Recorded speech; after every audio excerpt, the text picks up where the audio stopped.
Let's wait for people to join the chat. We got one person in. Let's see what we got. We're going to discuss this Kenny Golladay deal. We'll just wait for some more people to enter the live stream here.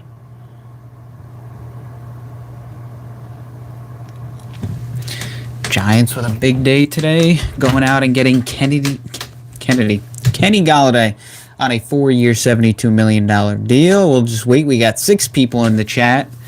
Try and get more people so we can have a good discussion. Hopefully my mic sounds good. A lot of people have been complaining about the audio. Jake from State Farm, thanks for joining. We got 9 people in. A lot of people have been complaining about this mic. I don't know why. I watch the videos and I don't think it sounds anything terrible. I don't know. I mean, I'm not in a recording studio, just in my room. So I don't know. A lot of people complain about the sound on the mic. I don't know. I don't know if it's really that bad. When I watch the videos, it doesn't sound too bad. So we'll get into Kenny Golladay. This Kenny Golladay signing, the 4-year, $72 million deal. We'll just wait for more people to enter the live stream so we can get started. I know a lot of people are excited. The mic is good. Thanks, Ray. Appreciate that. A lot of people are excited about this, and they should be. This was a big move. Audio is clear. Thank you. Appreciate that, Jay. So, look, a lot of people are excited, and they should be. This is a big move. I think this is a big step. I think that this move, it kind of signifies that the Giants are going out and they're going to try and win this year. They're going to try and go all out and win, and be a legitimate contender this year. I think that's kind of the goal of the Kenny Golladay signing. We'll get into that. We'll talk about We'll talk about the what the Giants should do with the 11th pick. I don't want to talk too much about that, honestly, only because I want to have kind of a separate draft chat. We'll definitely get to that as the draft approaches. We'll get into more draft-oriented live streams and videos once the draft gets closer. For now, I do kind of want to stick with free agency, the impact of Kenny Golladay, talk about Daniel Jones, talk about Dave Gettleman, talk about Darius Slayton, some of the other people that this signing clearly affects. Greg Russo, that's definitely a possibility. Micah Parsons, I think maybe Patrick Surtain. There's definitely some interesting options with the Giants in the first round now because this opens them up for many options in the first round. Now that they've solidified their wide receiver 1, they don't have to go out and draft a Jalen Waddle. They have their guy. They have their wide receiver 1, and Darius Slayton can be their wide receiver 2. I think many people would be fine with that. Dave Gettleman putting in work. Yeah, he's really he's stepping up. And what's interesting is there was always a discussion on Twitter. A bunch of beat writers, I mean, the media likes to stir up some drama. That's just kind of how it goes. But there was kind of a narrative for a little bit that Gettleman. Thanks, Ryan. Appreciate it. Glad to be back.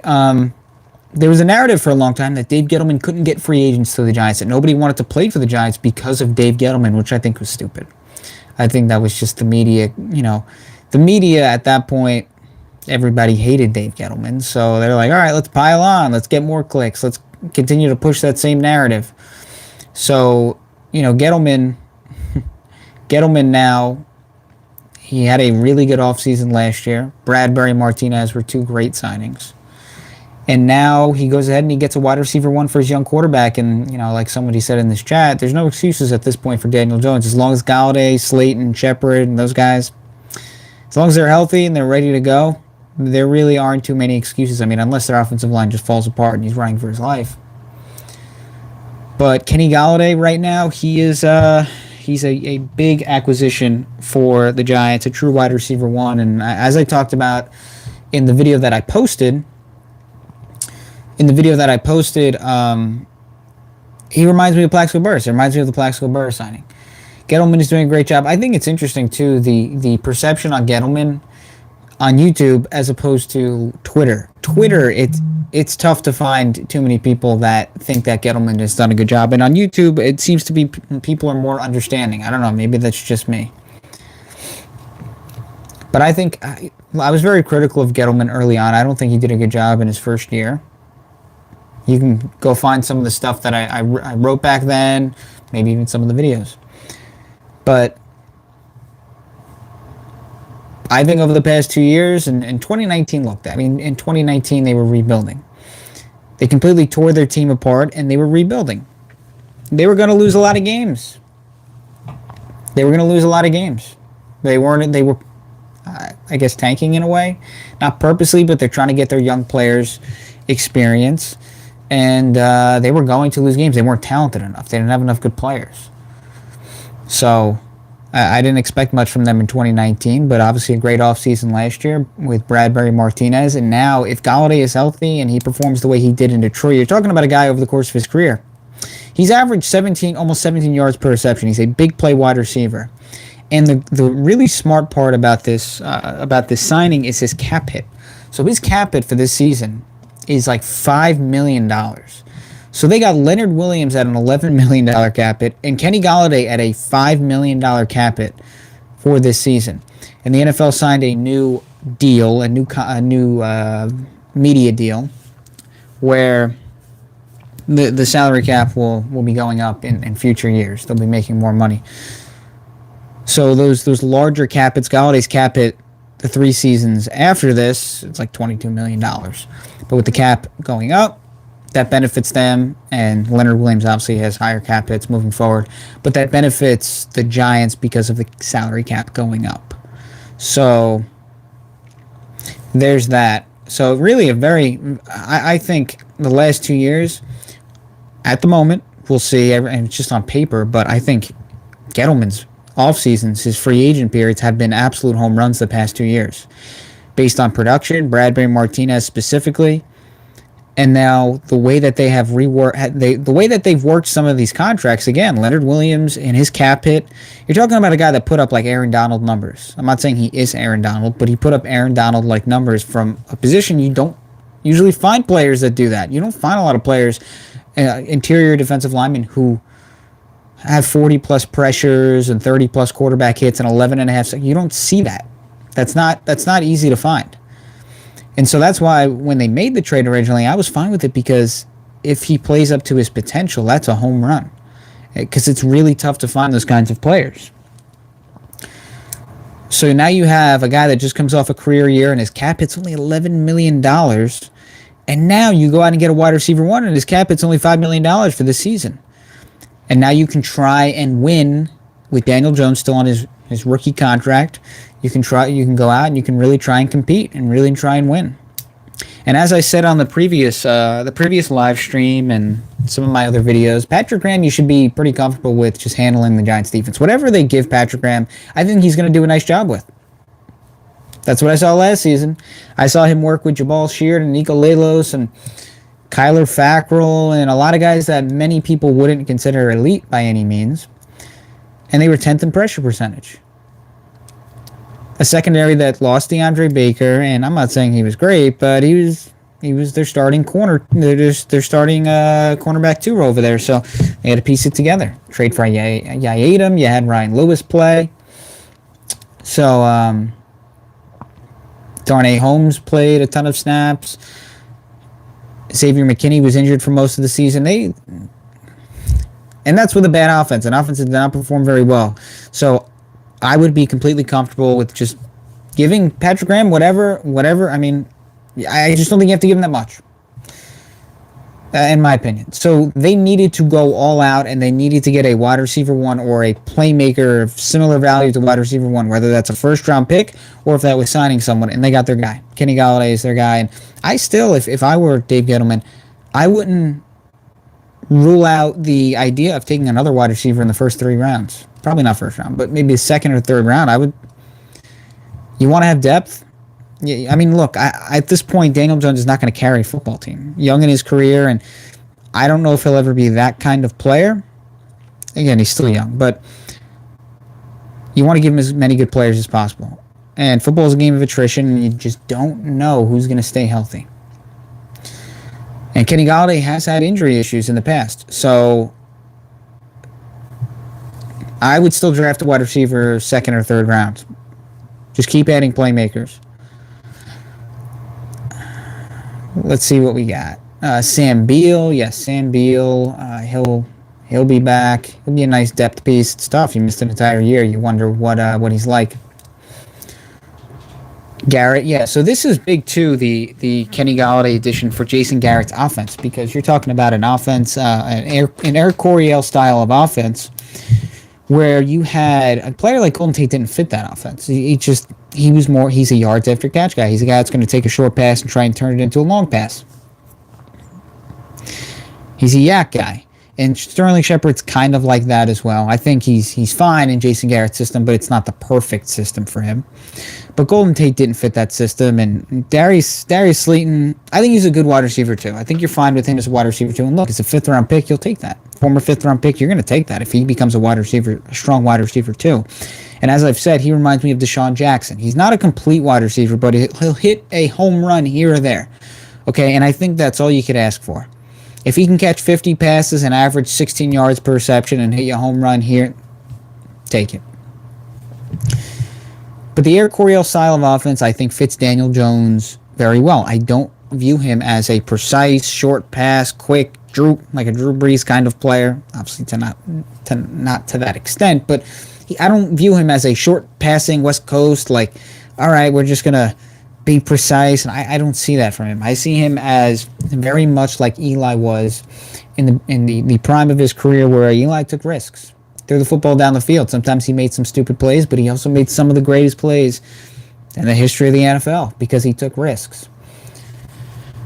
So that's how I view Daniel Jones. And if you look at the numbers, you go back to his rookie season, 9 of his 24 touchdown passes traveled at least 20 plus yards. That was up there with the league leaders. It was one of the better statistics for him. He was definitely up there in terms of the league leaders. And you look at his on-target percentage on throws of 20 plus. He led the league at one point as a rookie. That's his game. In my opinion, that's his game. That's where I think he's best. And when you add a player like Kenny Golladay, like I said, he averages almost 17 yards per reception for his career.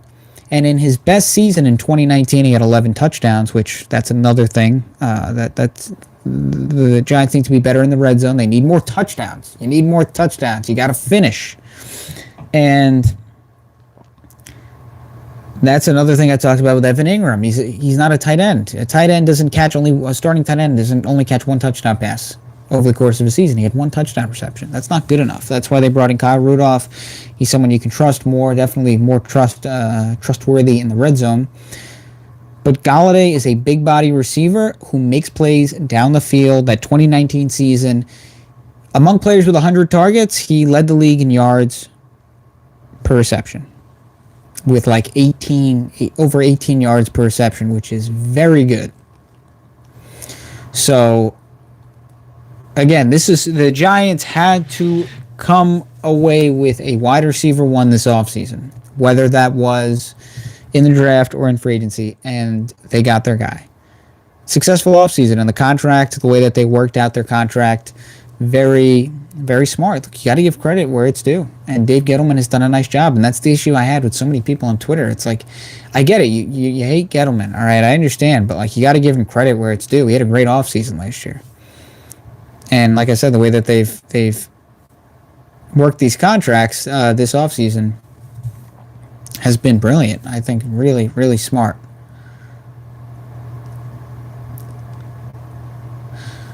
Let's see what we got. We got some interesting comments here. Yeah, the Giants need to stay healthy. I think that's why you see a lot of these Reggie Ragland signings, even Kyle Rudolph to an extent, Afadi Adenabo. You see some of these Devontae Booker. You're seeing some of these like depth signings, a decent amount of them, and that's. Dave Gettleman said, I believe it was like last year, it all depends on when, how the pups come along, the young players, how they develop and when they develop. and when they take the next step. But just in case they're not exactly ready, you sign these veteran guys and they can step in and play some meaningful snaps if the young players are not performing well. Kyle Rudolph has one drop over the past 3 years. I think that's going to be a really nice addition. I don't expect him to dominate and catch 85 passes and whatever, but I think he's going to be a veteran player that a young quarterback like Jones can trust, and trust hopefully for his sake in the red zone, because he didn't get that production from Evan Ingram.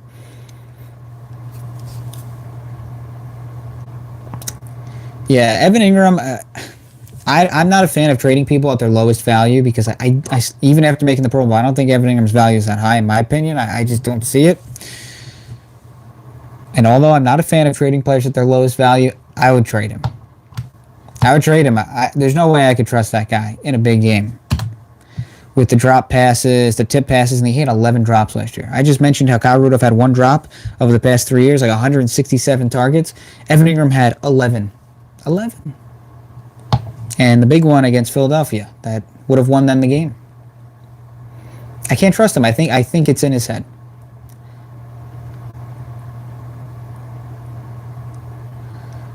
If we got any other comments, any other questions, just having a Kenny Golladay discussion, the impact of Kenny Golladay on Gettleman and his future with the Giants. Daniel Jones, I think it really helps him.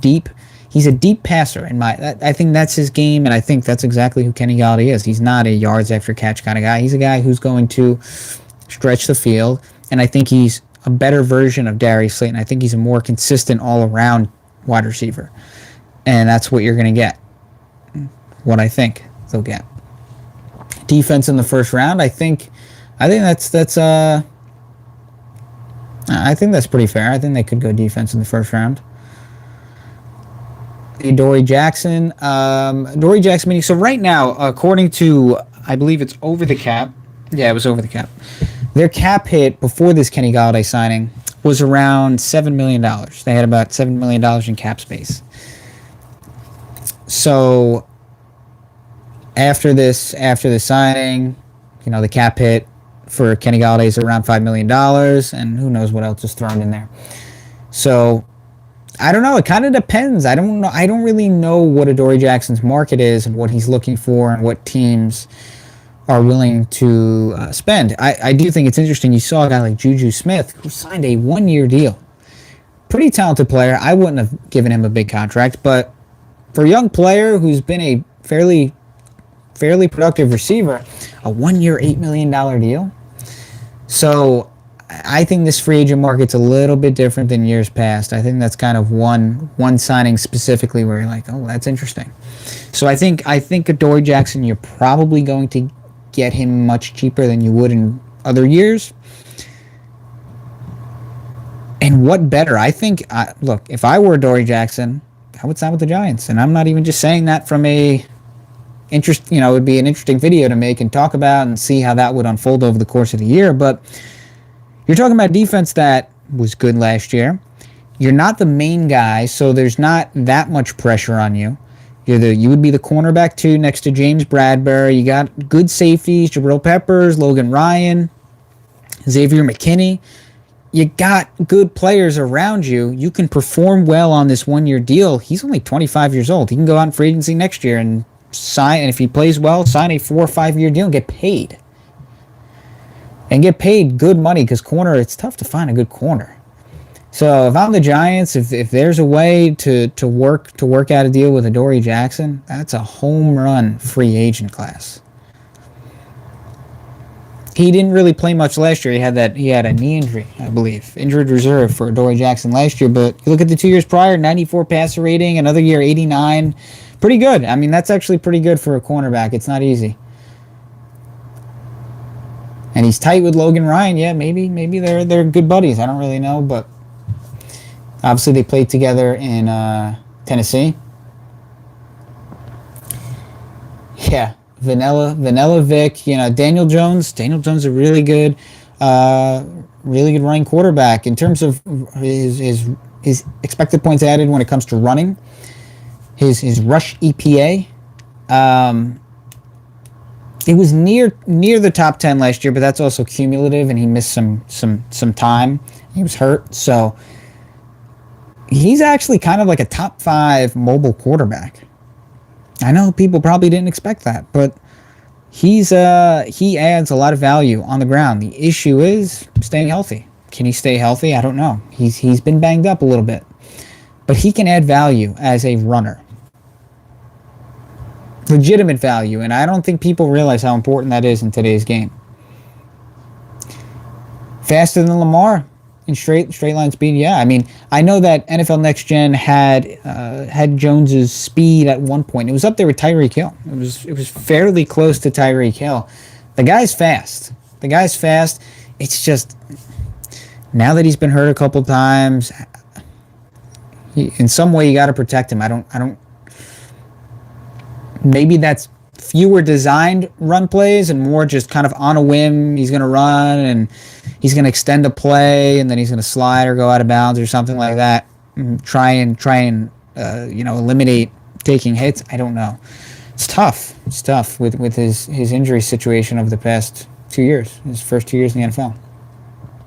Let's see if we got any more comments. Any questions? Defense wins championships to a certain extent. Yes, but you got to have an offense that's at least competent, and they really weren't very good last year. The Giants' offense. It's tough to win. Tough to win a championship with that kind of offense. Young offensive line that struggled early on, played better towards the end, but that's not good enough for a championship. Even with a very good defense, it's going to be very, very tough. You're talking about an outlier there.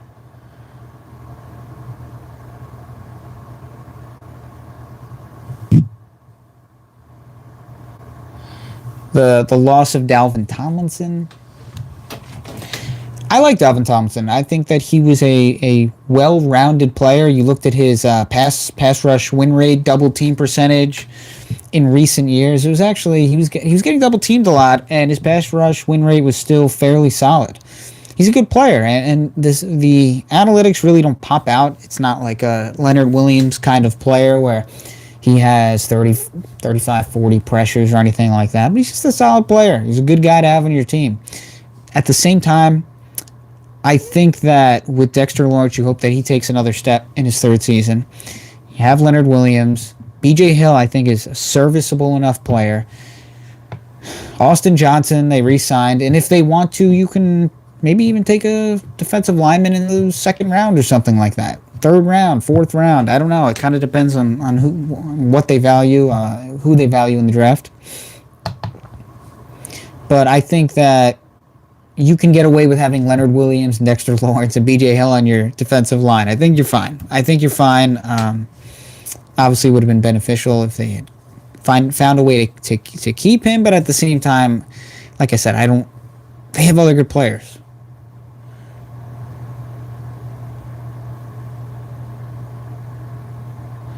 Another alignment. I wouldn't be against if they really value someone at 11 and they think that person's a starting offensive lineman, he's going to make an impact at guard or wherever.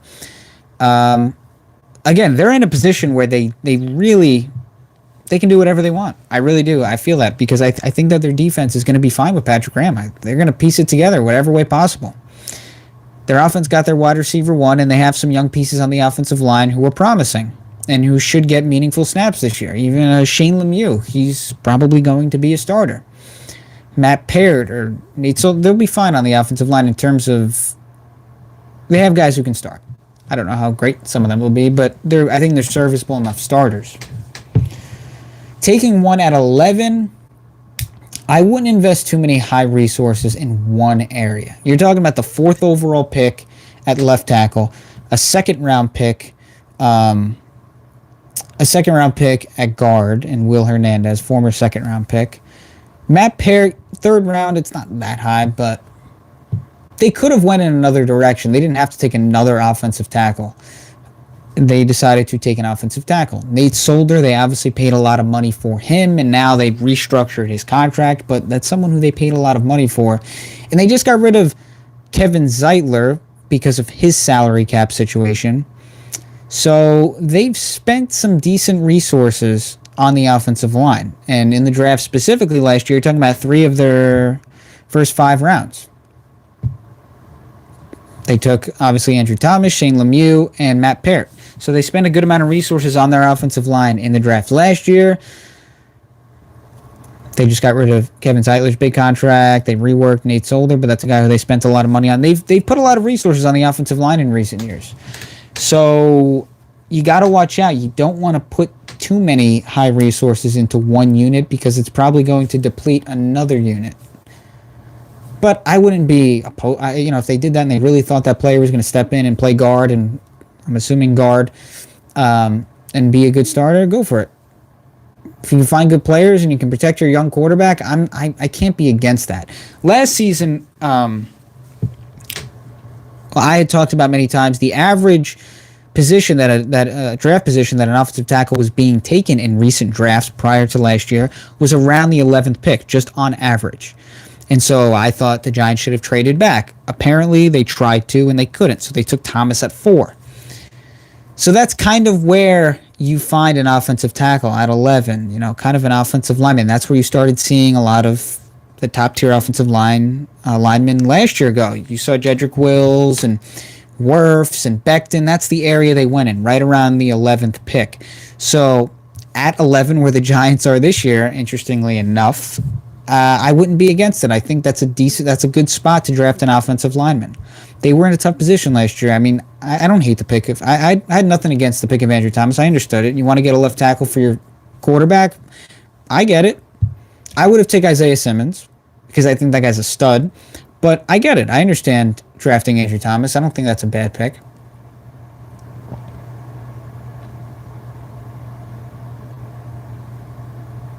Kyle Pitts, yeah, Pitts would be an interesting pick. He'd be an interesting pick after signing Kyle Rudolph. But look, maybe they trade Evan Ingram. I heard that they like him, but maybe they trade Evan Ingram and Kyle Pitts is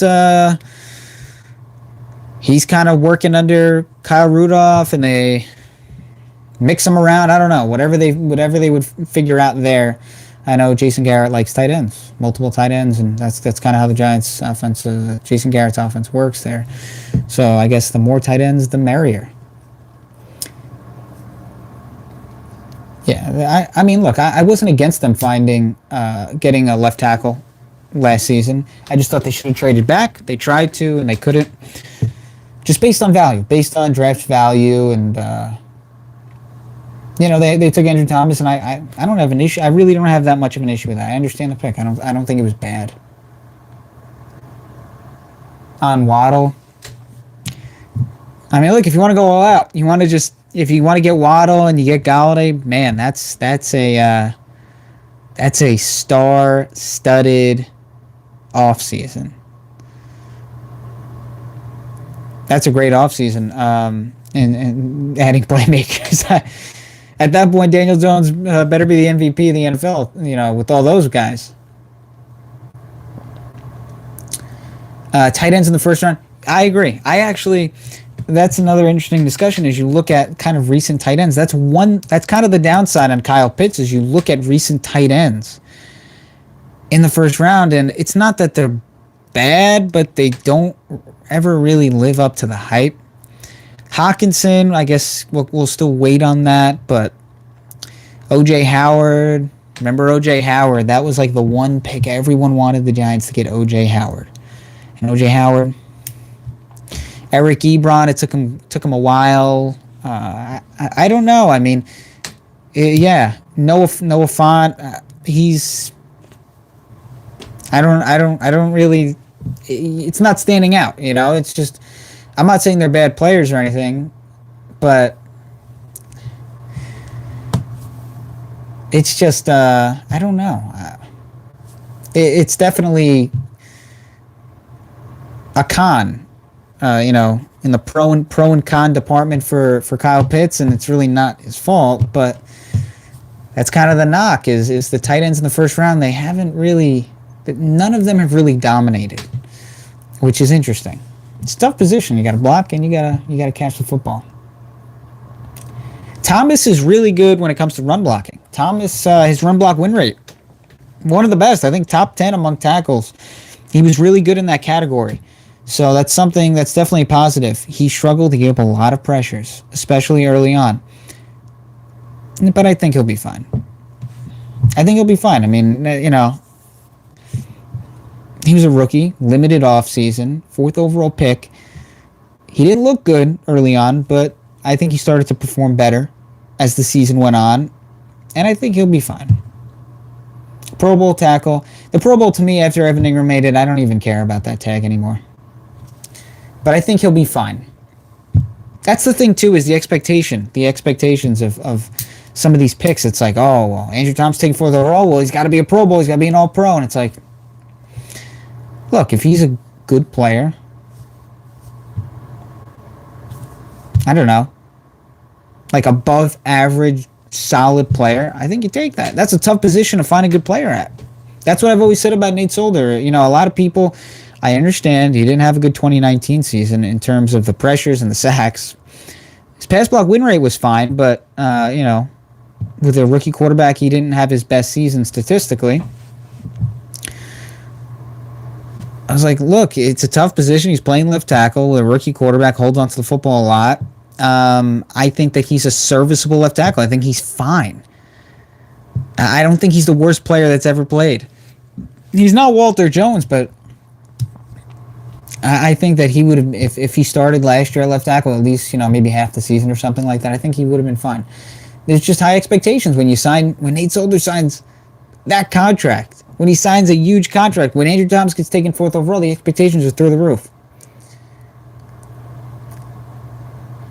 Can we get Adoree Jackson still? Well, I will see. Again, I'm not really sure what Adoree Jackson is, what he's commanding, what he's looking for. I'm assuming a 1-year deal. Try and prove it. I think the Giants, again, I'm not trying to say this in a biased way because I want to make a video and talk about it and see how it works out, but I think that if Adoree Jackson signed with the Giants, it's a really good spot. Good defense, good defensive coordinator, and opposite James Bradbury, so you have one of the best corners opposite you, good safeties. I think that's like the perfect situation in a team that's supposed to compete. The Giants are expected to compete, and I'll tell you, Washington is going to be a really tough matchup. I like Fitzpatrick. I know, a lot of people view him as a backup quarterback. That was a great deal. That was a great signing. They get Curtis Samuel. That team's going to be good, and that's a good defensive front seven as well. And that's going to be tough competition for the Giants. That's going to be tough. Fitzpatrick is underrated. He's a good player. So that's that. But Adoree Jackson, yeah, I think he would be. I think it's a great spot for him.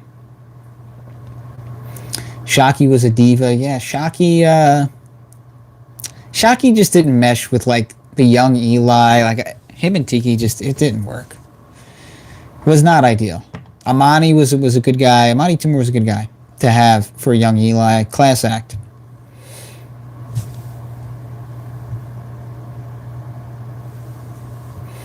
I don't agree. I think I have to pull up the numbers with Fitzpatrick, but analytically he's a pretty good quarterback. He's really not that bad. I think Washington could easily win 10 games with him. With the receivers that they have, the defense that they have, I think that was a great pickup.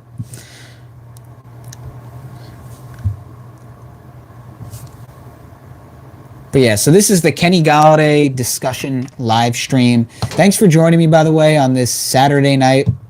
It's almost 11 o'clock. Follow me on Telegram. I'm going to be posting updates every time I post a video and other things when I do live streams. Follow me on Telegram, Big Blue Unbiased. Also on Instagram, Big Blue Unbiased. If you guys can do that, really would appreciate it. If you give this video a like, too, that'd be awesome. So again, Kenny Golladay, yeah, if everyone could drop a like, I would really, really appreciate that. That'd be awesome. Also, I will change my mic moving forward because I've been getting a lot of complaints about this mic thing. So I have it straight up like this right now, okay? But during my videos, I have it like this, and people hate it. A lot of people have been complaining. And I thought I would just be like, all right, whatever. It's not that big of a deal. But I guess it's a huge deal. People are really pissed. People are really pissed. So you know what? If the sound is that bad, which I don't think it is, but if the sound is that bad, I guess I'll have to do it. But Kenny Golladay, again, what I really like about this too, and I just saw it, is his cap hit. I can't believe a $5 million cap hit for this year. I don't know if that's Gettleman or Abrams. I don't know who it is. Who's working the contract here for the Giants, but these last two contracts, Nate Solder reworking his deal. They saved like $6 million in cap space. Leonard Williams, $11 million cap hit, and Kenny Golladay, a $5 million cap hit. I mean, this is... I mean, as good as you're going to work contracts, they're doing it. I don't know what more you'd want or expect from a front office. They have done an outstanding job. Yeah, I agree. I don't really care where the mic is, but a lot of people have been complaining. A lot of people say the audio sucks, but I don't know. I listen to the videos, and I don't think it sucks. Whatever, but, you know. So, they've been doing a great job working these contracts where the cap hit is limited for this season. And again, the NFL has signed a new deal, a new media deal. So, you know, the cap hit, the cap is expected to go up in years moving forward. So those larger cap hits, because Galladay's cap hit for the next three after this season, his final 3 seasons, is $22 million, which is high. But at the same time, once the salary cap expands, they'll be fine. They'll be just about fine. And Leonard Williams, that's a 3-year deal with a cap hit of $11 million. Great job there. Nate Solder, a veteran offensive tackle, can play him at left or right tackle. I brought this up too, and I think this is kind of stupid. Maybe I'm just playing Madden here, but maybe even you try him out at guard. We've seen Joe Judge move pieces around. And the cross-training of a player like Shane Lemieux, who was working at center, he's guard. Nick Gates has played everywhere. Who knows?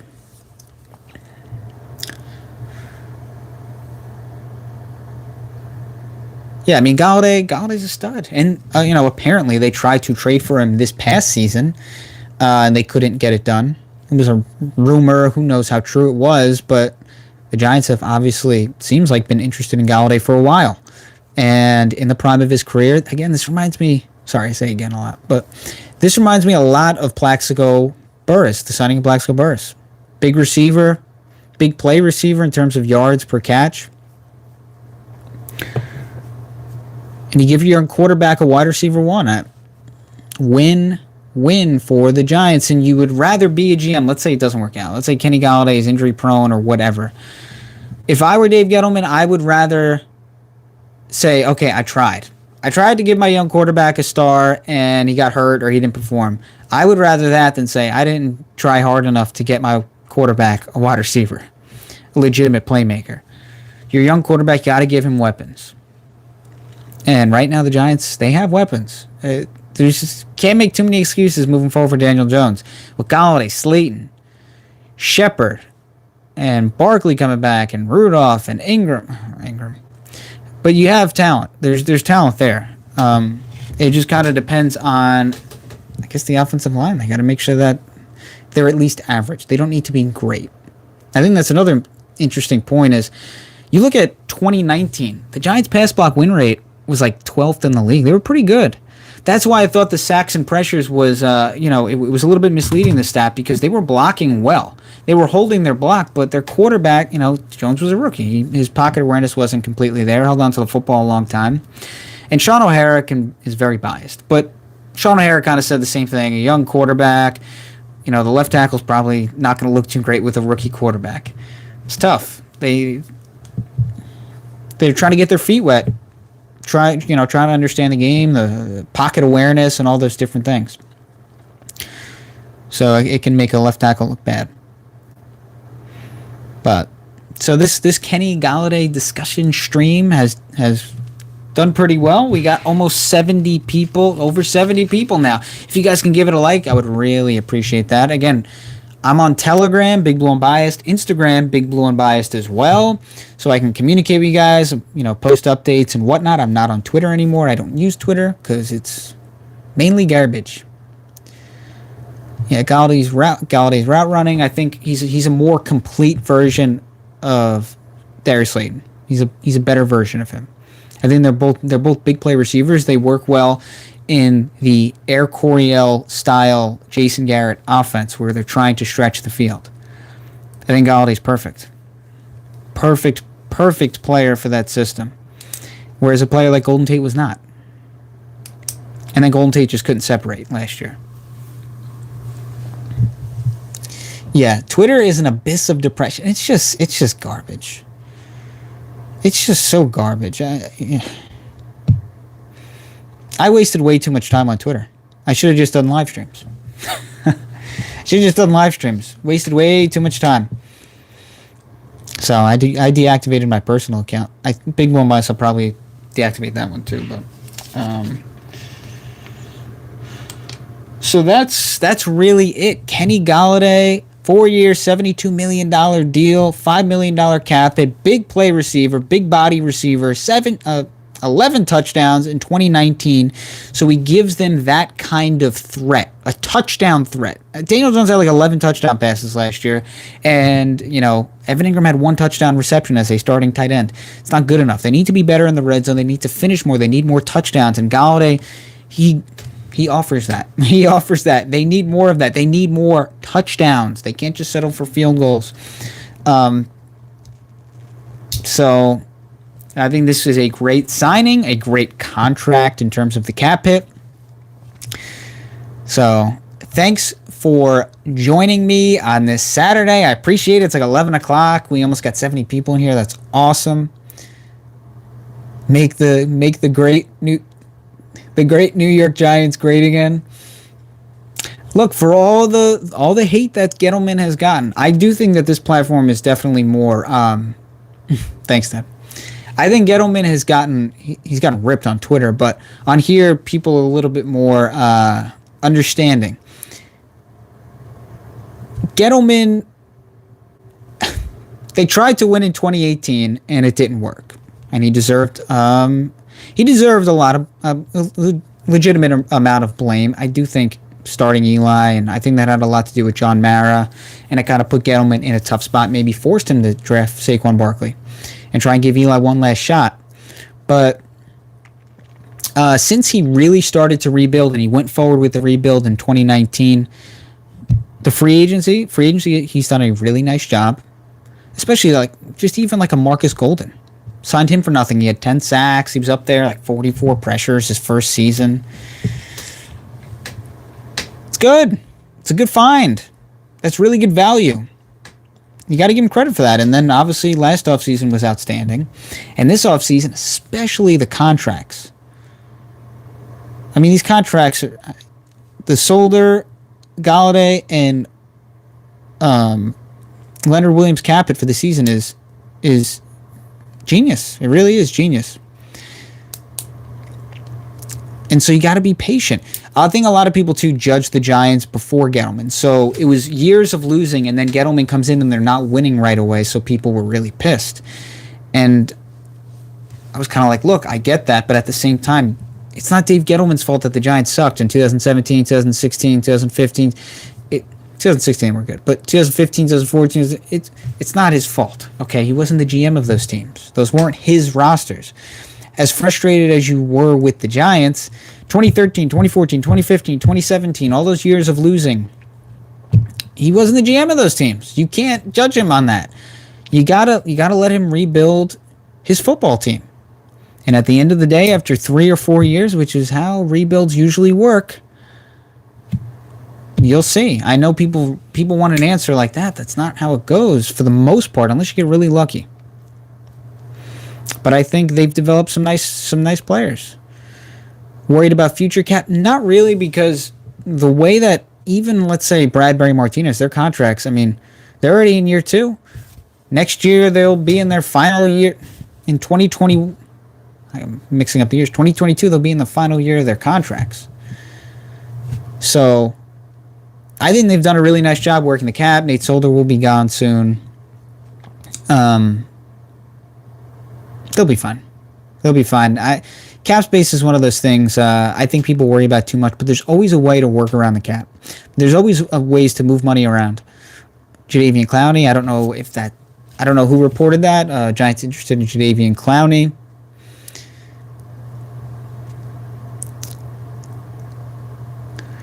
Jadeveon Clowney would be, wow, that would be some offseason if the Giants finished with Jadeveon Clowney. I would I think I may lean towards Adoree Jackson more. If they, I don't think they'll be able to get both players. I think that's asking for a lot. If the Giants end up with Clowney, Adoree Jackson, Kenny Golladay, and all the other players, I think that's a lot to ask for. So I'll pick one. I think Adoree Jackson would probably make more of an impact, just because I think Zimenez and Carter will be fine. Adenabo, I think they'll probably draft an edge rusher. I think they'll draft an edge rusher in the first 3 rounds. So Adoree Jackson as your cornerback 2 in a pass-happy league. You want to have depth at cornerback. You want to be good at corner. I forgot this. I'm trying to think off the top of my head. I know the stat in 2019 where almost all the top 10 teams in pass defense EPA were in the playoffs. Literally all of them. It's kind of off the top of my head. I don't remember the exact statistic, but all the bottom teams that were not good against the pass defense EPA, they were not good football teams. You got to be good at stopping the other quarterback. You have to have a good secondary. And right now the Giants are doing that. They're spending resources on, they've drafted so many cornerbacks. And that there was one knock. Someone was complaining, Ballantyne didn't work out and this guy didn't work out. And well, it's tough to find good corners. But you know who did work out? Bradbury in a big way. Jabril Peppers has been really good. They find Logan Ryan, and he turned into one of their best players. We'll see Xavier McKinney. He really didn't play too much last year. Even Ryan Lewis, he was pretty decent in the time that he played. He doesn't need to be a starter, but if he's a good depth piece, then you won. He was a practice squad guy with Washington at one point. They signed him or something like that. On Ragland, Ragland's one of those, I think if Tate Crowder doesn't really improve or whatever, I think Ragland is a guy that you hope maybe can step in, start 3 or 4 games, maybe if Blake Martinez isn't healthy. He's a guy that you hope can step in for a limited time and just be average. His missed tackle percentage of the last 2 years has been less than 4%, which is really good. Before that, it wasn't too good in 2018. So, he improved on that the last 2 years. He's become a really good tackler. So, I don't know. Maybe he's a sneaky pick there. Sneaky signing. Yeah, Gettleman, it might. Adoree Jackson, I don't really know what he's going to command. But 25 years old, yeah. I think it would be a great spot for him to prove himself next year. Let's say he would be, I think he's turning 26 during the season. I'd have to look, but still be in the prime of his career going into free agency. If he has a good year with the Giants, and let's say the Giants make the playoffs and he plays in a couple of games, and look, when you play in playoff games, a lot of people get to see you. They get to see you play, and if you play well, then that might earn you more money.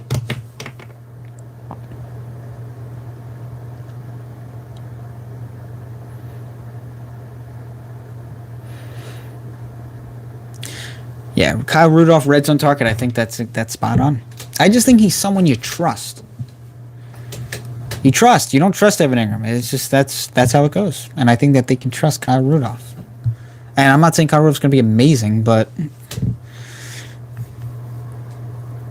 Kenny Golladay, comparing him with Plaxico, yeah, I think it's very similar. Very, very similar. Just big receivers, big play receivers. Yeah. And apparently he's a very mellow, quiet guy to himself from what I heard. And Plaxico was kind of like that too for the most part. He was just kind of floating out there. I don't know.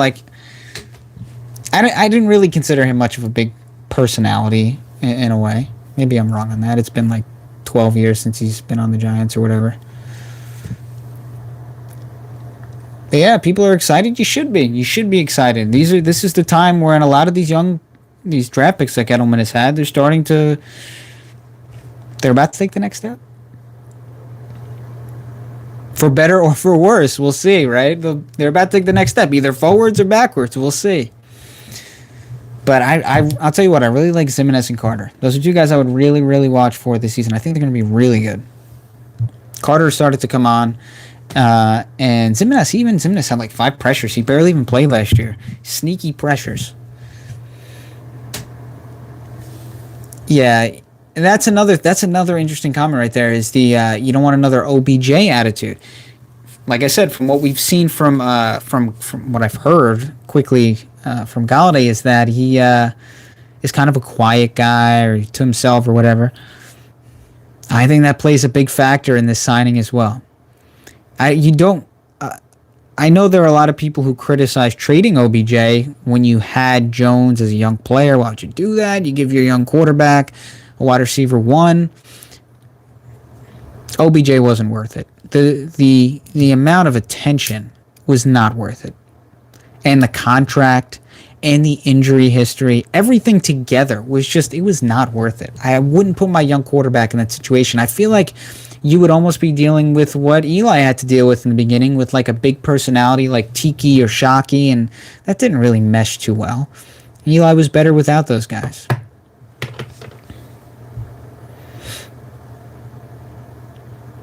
Yeah, I mean OBJ was a diva, and it was tough talking about the Giants at that point because a lot of people loved OBJ, and I'm like, I get it, but he's a pain.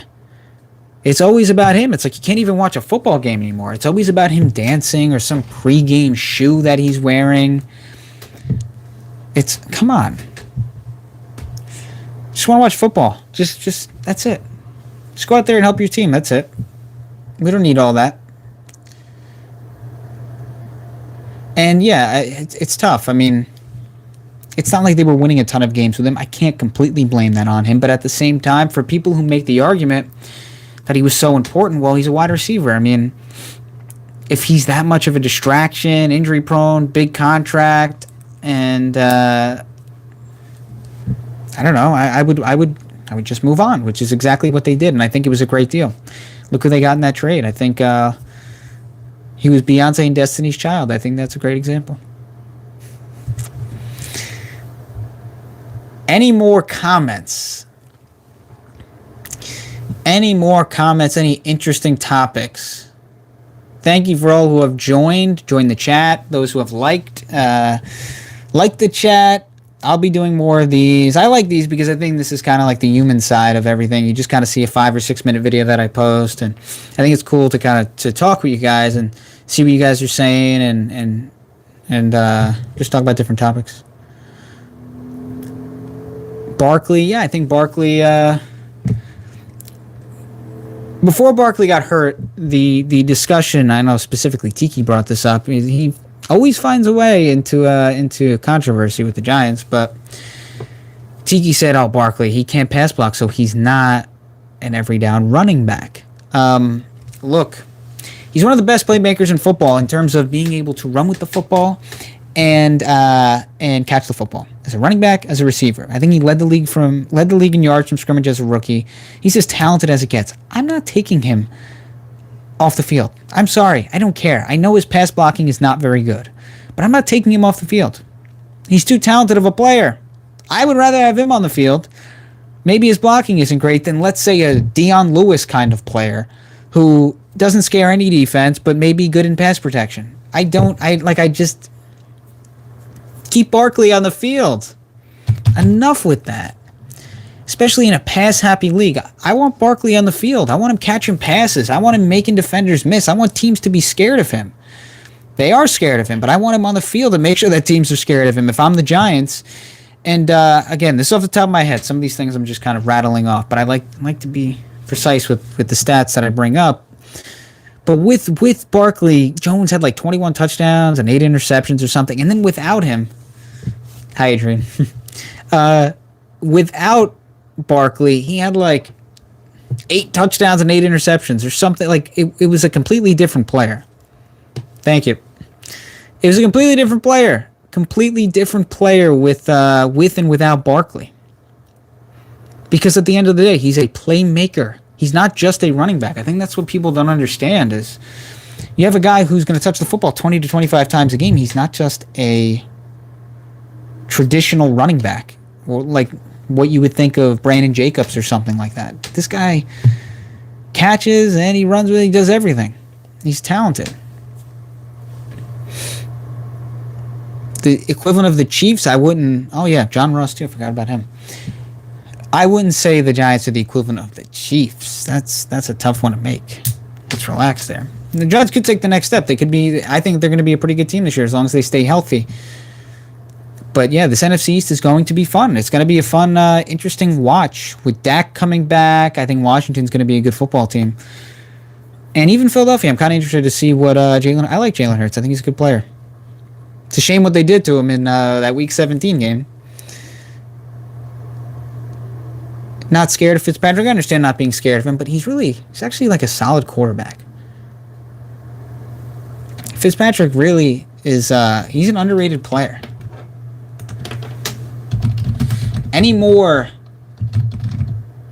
topics? Anything else you guys want to talk about here before we get off? We got a Lions fan in the chat. KG's a stud. Yeah, he's a good player. Really good player. He was someone the Giants apparently tried to trade for. This past season. That was a rumor. I don't know if it's true. A lot of rumors I think are kind of garbage for the most part. You never really know.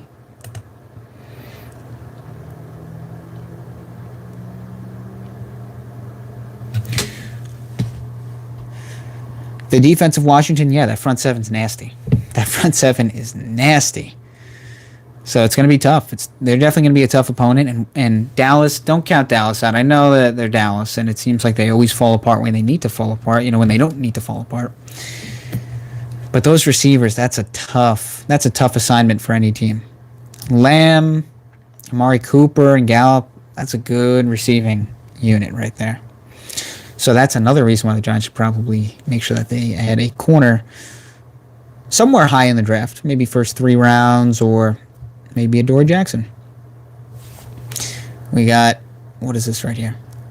Eli plus Plax equals 27. DJ 8 plus KG 19 equals 27. I like it. I like that. That's some good math right there. That's some good math right there. I like that.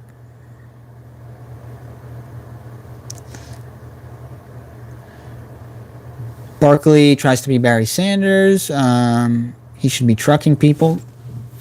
Yeah, I mean, I guess you can definitely make that argument. I don't know. He's such a talented player. I just feel like when it comes to talented players, I just gotta let them do what they do. I think that's why Patrick Mahomes is so good, because it's not, everything isn't coordinated. It's just like if he feels like, throwing a no-look pass or escaping the pocket and extending a play, he just does it. Even if it wasn't what was originally called or expected of the play, he's a talented player. You just let him do what he's got to do. And I think Barkley, it's an expectation thing. If he was a third-round pick, everyone would be like, man, this guy's amazing. But considering he was a second pick, everyone expects him to be a Barry Sanders kind of player, like an all-time great. And he's still a very good running back. $18 million, a lot for a wide receiver. Again, his cap hit this year is only $5 million, and then the cap is expected to expand moving forward with their new the NFL TV deal, media deal, whatever it is. So I think they'll be fine. And a lot of these contracts, they're signing 3-year deals with players like Bradbury, Martinez, some of those big contracts. Leonard Williams is only on a 3-year deal as well. So they're not really for the long haul, they're really not tied down with these contracts. I think they've done a nice job. Yeah, the deep passing with Jones, I think that's kind of why this signing makes a lot of sense. Because I think it works for Garrett's offense and it works for Jones. Like I said, 9 of his 24 touchdown passes as a rookie traveled at least 20 yards through the air, and that was among the league leaders. And at one point, he led the league in on-target percentage on throws of 20-plus yards. Deep middle of the field, he had like a 130 passer rating as a rookie. I was having trouble finding his stats from this past season. But that's his game. His game is throwing the football down the field and making plays. And I don't really care that much about interceptions as long as you're taking risks. And I think that was kind of his downfall as well as a rookie. His aggressiveness percentage, which takes into account throws into tight windows, his aggressiveness percentage was high. But his yards per attempt was low. So for the most part, on average, he's making risky plays on plays that don't have much potential. for the most part. But then he does have those splash plays down the field, and he's making big plays, and it's like you got to see more of that. Let's see more of that. There's a lot of potential there, so he's got to be more consistent with that. And some of it had to do with the wide receivers. They weren't getting enough separation. And you could look at that with the NFL Next Gen stats on their page. The Giants wide receivers have not gotten good separation over the past couple of years. If the Giants offense can't produce, is it time to let go of Garrett? Well, yeah. if they're bad again, yes, I think that they would move on from him. They may even do it mid-season if their offense was really bad. I wouldn't be surprised. This past year, I was critical of him. I thought Garrett was going to be a great hire, and he was not. He did not. His offense wasn't good. But at the same time, you're talking about a weird offseason. They didn't really have much of an offseason. A new offensive system. You got a bunch of young offensive linemen, Andrew Thomas. You got Matt Parrott, Shane Lemieux, Nick Gates is playing center. They didn't have a real wide receiver one. Evan Ingram's dropping passes left and right. He has almost as many drop passes as games that he played in. So it was a tough situation for Jason Garrett, I'm not going to lie. But he definitely needs to improve. And now you give him some weapons. Now it's kind of, this is where you can tell if he's doing his job right. You have some players here. Golladay needs to open the field. Yeah, and Slayton is your home run hitter here and there. I think he's not as complete of a receiver as Golladay, but similar style, stretch the field, make plays down the field. And Slayton needs to do better tracking the football. He did not track the football well last year. There's some plays where it's like, what are you doing? The ball's like on the other side of the field. And you're like, where is he going? Yeah, Judge, we already saw what Judge did with Mark Colombo. The guy is he wants to get the job done. Simple as that. If you're not getting the job done, he's going to find somebody else. And I think that's what you got to appreciate about Joe Judge and what he's done. And I really haven't talked much about Joe Judge recently or in the stream at all, but I think what he did, bringing the Giants team back, from they were 0-5, won 6 games, almost won the division. Got to give him some credit.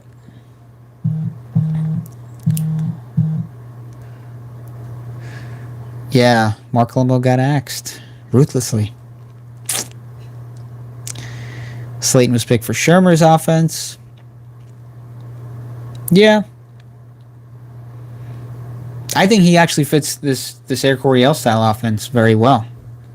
I think he does. He's more of he's a guy who is a high yards before catch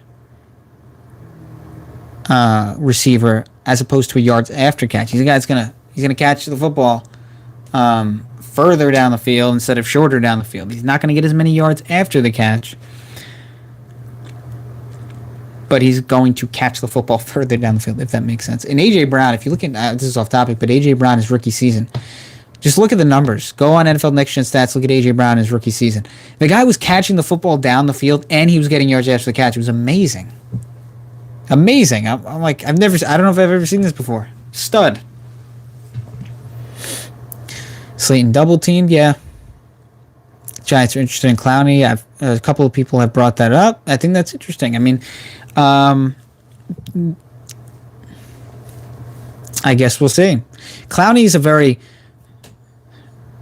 underrated player. I know that sounds stupid because he was the first pick in the draft at one point, but he's good against the run and he rushes the passer, and the numbers don't really stand out. But if you look at his pass rush win rate and all that kind of stuff, and his defensive stops, and he's a good player. He's a really good player. The sacks don't jump off the page, but he's a good player. So if the Giants landed him, obviously that's a really good, and especially if it's like a prove-it deal.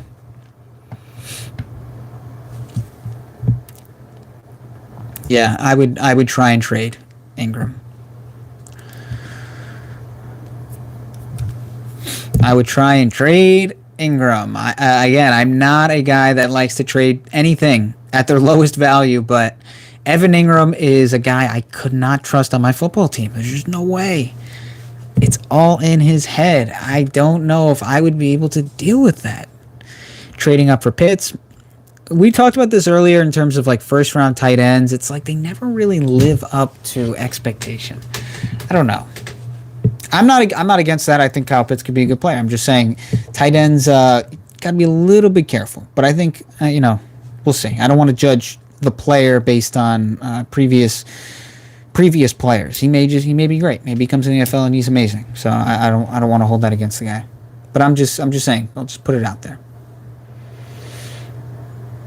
Clowney or Jackson, yeah. If they got Clowney or Adoree Jackson, and that was their last big move, that would be wow, what an offseason. Eli, is that how you say your name? Eli Burnett or Ellie? I'm sorry if I'm mispronouncing, but giving you a shout out. Ingram could be a decoy. We saw I believe he had a reverse touchdown, right? A handoff on a reverse for a touchdown, I believe, a rushing touchdown. He's talented. I always thought he's a receiver. Even in college, he played most of his snaps from the slot. Played like 74% of his snaps as a senior from the slot. He's more of a receiver, in my opinion. And the numbers stay, too. I think over his career, it's like 13 touchdowns. And to me, that's not a tight end.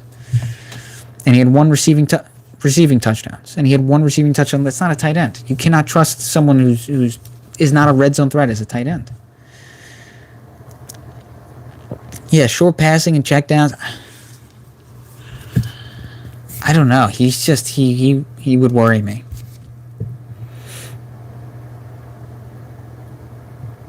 Looks like we got a Philadelphia Eagles fan. Could you see the Giants trading?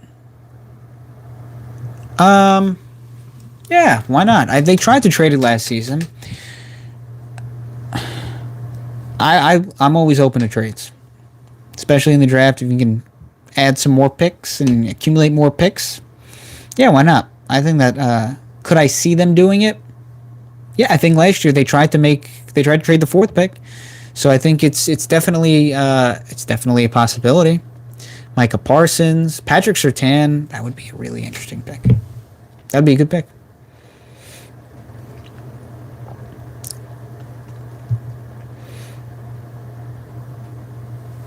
Giants better than the Cowboys next year? Yeah. That could be the case. We'll see, though. It really depends on Dak, how healthy and ready to go he is. He's a good player.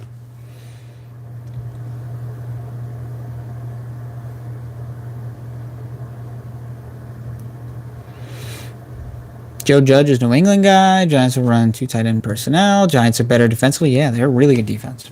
Top 10 last year in defensive EPA, the Giants. Top 10 in pressure percentage, too. 14th in pass defense EPA. They were 27th in 2019, so they improved big time. And as I stated before, off the top of my head, I'm trying to remember, I think it was like 8 of the top 16 teams in pass defense EPA all made the playoffs. And then obviously do the math on that. The bottom 16, I think 4, whatever it was. That was in 2019. So, you got to be good against the pass. Teams throwing it around. Got to be good against the pass.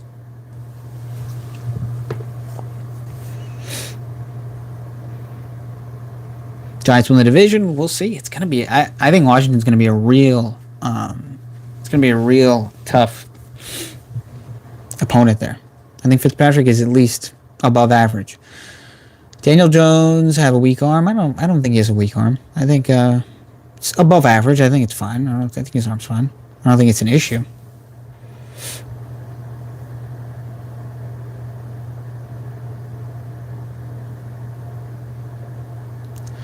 Yeah, Washington defense versus the Giants offense. It's going to be fun.